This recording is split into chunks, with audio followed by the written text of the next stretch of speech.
कदीम ज़माने में एक अजीब व गरीब कहानी मशहूर थी जो पूरी बस्ती में बयान की जाती थी। सब गांव वाले यूसुफ नामी एक कंजूस और बखील आदमी के हालात पर हैरान रहते थे। वो माल जमा करने का दीवाना था और उसकी तबीयत से सब वाकिफ थे। वो हर चीज पर 100 बार सोचता था। दिन में सिर्फ एक बार खाना खाता। अगर सुबह नाश्ता कर लेता तो दोपहर और रात का खाना न खाता, और अगर दोपहर को खा लेता तो नाश्ता और रात का खाना छोड़ देता। अपने पेट में जाने वाले हर लुकमे का हिसाब रखता, माल की इबादत करता था और अपनी सेहत से भी ज्यादा उससे मोहब्बत करता था। उसके कपड़े पुराने और घिसे हुए थे। उसके पास सिर्फ एक जब्बा था जिसमें जहां जहां फट जाता पैबंद लगा देता। यहां तक कि वो जब्बा पैबंदों से भर गया था। अगर वो बोल सकता तो जरूर उससे फरियाद करता कि उसे छोड़ दे। वो अपनी जाहिरी हालत की बिल्कुल परवाह न करता था और अपने दिल में कहता, मेरे कपड़ों से क्या फर्क पड़ता है, बस मेरा सर ढक जाए। वैसे भी मैं लोगों की बातों की परवाह नहीं करता। यूसुफ का घर, जिसे घर कहना भी मुनासिब नहीं था, बल्कि उसे खंडहर या आफत कहना बेहतर था। दीवारें फटी हुई थीं और दरारों से मिट्टी गिरती रहती थी। जब बारिश होती तो छत के शिकाफों से पानी टपकता और उसके खंडहर के बीचों बीच एक छोटा सा तालाब बन जाता। गांव वाले हमेशा हैरान होते और पूछते, यूसुफ, तुम अपने घर को अपने जब्बे की तरह पैबंद क्यों नहीं लगा लेते, ताकि कम से कम रहने के काबिल तो हो जाए। यूसुफ जवाब देता, क्यों अपना माल ऐसी चीज पर जाया करूं जिससे मुझे कोई फायदा नहीं होगा। सब कहते, सुभान अल्लाह, ए यूसुफ, अल्लाह तुम्हें हिदायत दे। यूसुफ गरीब नहीं था बल्कि बहुत अमीर था। उसके पास बहुत सा माल, जमीनें और बागात थे। वो चाहता तो आराम से गांव के बेहतरीन घरों में रह सकता था, मगर बख्ल उसकी रगों में दौड़ता था। उसके घर के पास ही एक छोटा सा खूबसूरत मकान था जहां हारिस रहता था, जो यूसुफ का पड़ोसी था। हारिस शादीशुदा था और उसके 3 बच्चे थे।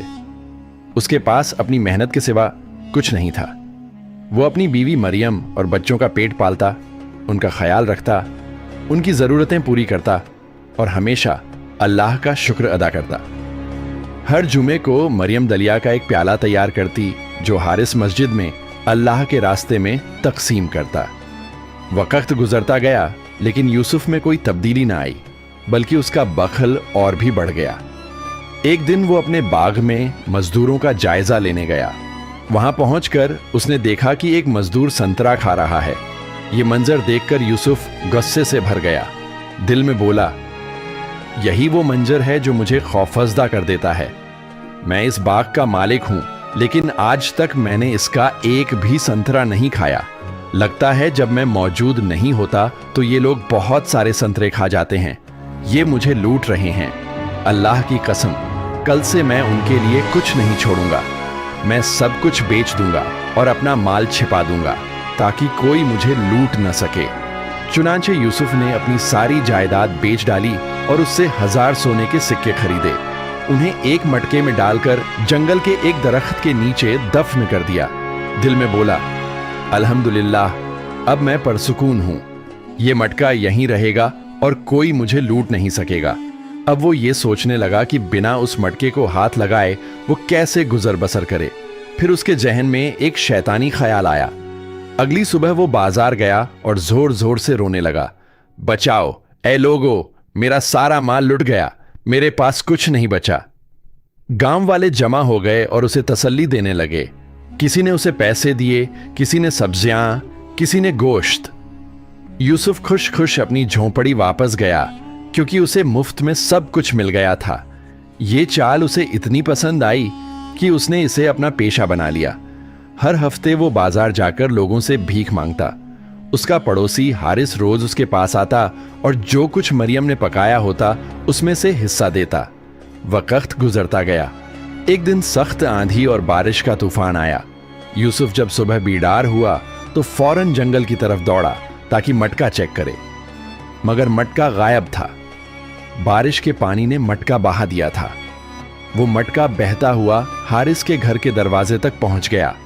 हारिस ने मटका उठाया, अंदर ले गया और जब खोला तो वो सोने के सिक्कों से भरा हुआ था।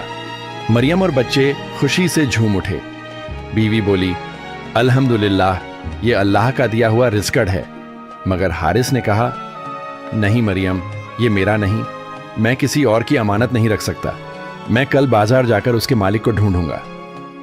اگلے دن حارث نے بازار میں سب کے سامنے اعلان کیا کہ اگر کسی کا مٹکا گم ہوا ہے تو آ کر لے جائے۔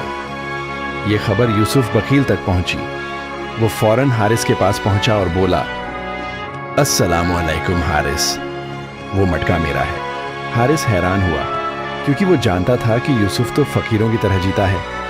اس نے پوچھا، تمہارے پاس تو کچھ نہیں ہوتا، یہ مٹکا تمہارا کیسے ہو سکتا ہے؟ یوسف بولا، میں نے ہی اسے جنگل میں دفن کیا تھا، اس میں 1000 سکے ہیں، گن لو۔ حارث نے گنے، واقعی 1000 سکے تھے۔ اس نے مٹکا لوٹا دیا، مگر یوسف نے اسے ایک سکہ بھی شکریہ میں نہ دیا۔ گاؤں والے ناراض ہوئے اور یوسف کو بلایا۔ بولے، حارث نے تمہاری امانت لوٹائی ہے، کم سے کم ایک سکہ تو دو۔ یوسف غصے سے چیخا، میرا مال میرا ہے، میں ایک سکہ بھی نہیں دوں گا۔ پھر اس نے جھوٹ بولا، میرے مٹکے میں تو 2000 سکے تھے، حارث نے آدھے چرا لیے۔ معاملہ قاضی سلیمان کے پاس گیا۔ قاضی نے مٹکا دیکھا اور فرمایا، یہ مٹکا 1000 سکوں سے بھرا ہے، اس میں 2000 آنے کی گنجائش ہی نہیں، لہٰذا یہ مٹکا تمہارا نہیں ہو سکتا۔ قاضی سلیمان نے فیصلہ دیا کہ مٹکا حارث کا ہے کیونکہ وہ اس کے گھر کے سامنے ملا تھا۔ یوسف شکست سے ٹوٹ گیا، غصے اور افسوس میں وہ گھر گیا، مگر وہ یہ صدمہ برداشت نہ کر سکا۔ یوسف مر گیا۔ وہی مال جس کی خاطر اس نے سب کچھ قربان کیا، وہی اس کی موت کا سبب بن گیا۔ حارث نے اس کی مغفرت کے لیے دعا کی، گاؤں والوں کو جمع کیا اور پھر مٹکا بیچ کر آدھی رقم غریبوں میں بانٹ دی۔ آخر میں حارث نے کہا، میں اللہ سے دعا کرتا ہوں کہ وہ ہمیں بخل اور بخیلوں سے بچائے، کیونکہ بخل انسانوں کے تعلقات کو خراب کرتا ہے، نفاق اور نفرت پیدا کرتا ہے، اور آخر کار انسان کو دنیا و آخرت دونوں میں رسوا کر دیتا ہے۔